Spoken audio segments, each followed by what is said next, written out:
This discussion will talk about owner's authorization, about delay claims the owner may have, and about compensation issues that the architect is concerned with. To begin the discussion, most owner-architect agreements call for a requirement that the owner authorize the architect to proceed from one phase of the architect's work to the next phase. You go from a preliminary discussion with the owner as to the needs the owner has for the project before you enter into the schematic design phase. The owner will authorize the architect to proceed to schematic design once he feels comfortable that the architect understands his needs, costs, square footage requirements, and so forth. Then the architect proceeds to schematic design. The architect produces a schematic design and submits it to the owner for approval and authorization to proceed to the design development phase. And the same procedure occurs during design development. The owner reviews the design development documents when they're completed and gives the architect authorization to proceed to construction documents and so forth. Then it goes to bidding and construction administration. This is important to the architect from a compensation issue because the owner-architect agreement also defines how the overall fee that the architect is charging is broken down into various phases of the work. The schematic design phase is a certain percentage of the overall fee. The design development phase, the construction documents phase, bidding and construction administration, likewise.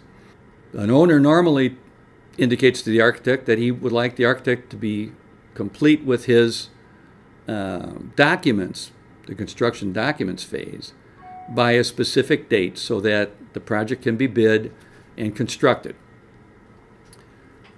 in accordance with his timing requirements.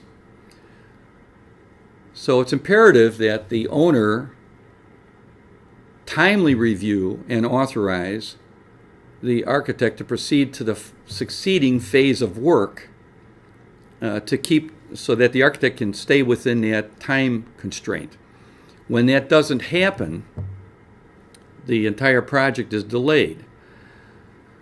Getting back to the owner authorization, the B101 is typical of other agreements. It doesn't define exactly whether the authorization is oral or in writing. It opens the door to arguing. If there's a disagreement between the owner and the architect, the owner is going to argue that he never gave written authorization to the architect to proceed to the following stage, and the architect's going to argue back that he had to proceed to the following stage because he'd never finished the project in line with the owner's timing requirements.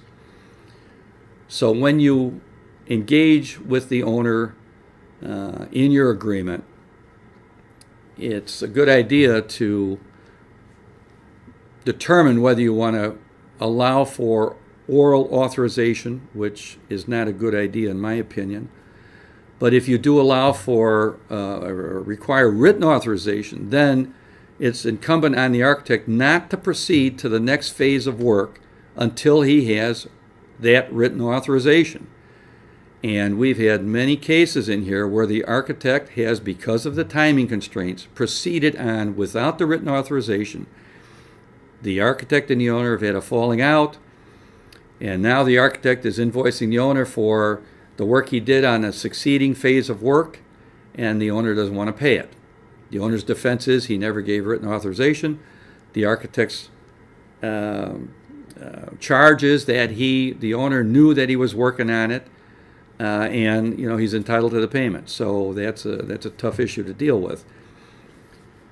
You have to get these issues worked out at the time you sign your contract, and if you agree that you need written authorization, you must stop work until you receive it.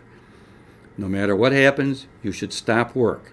If you proceed, you're going to take it at your own risk, and you're going to have a weakened argument to get paid if you don't have that written authorization. So be careful as to how you enter an owner-architect agreement.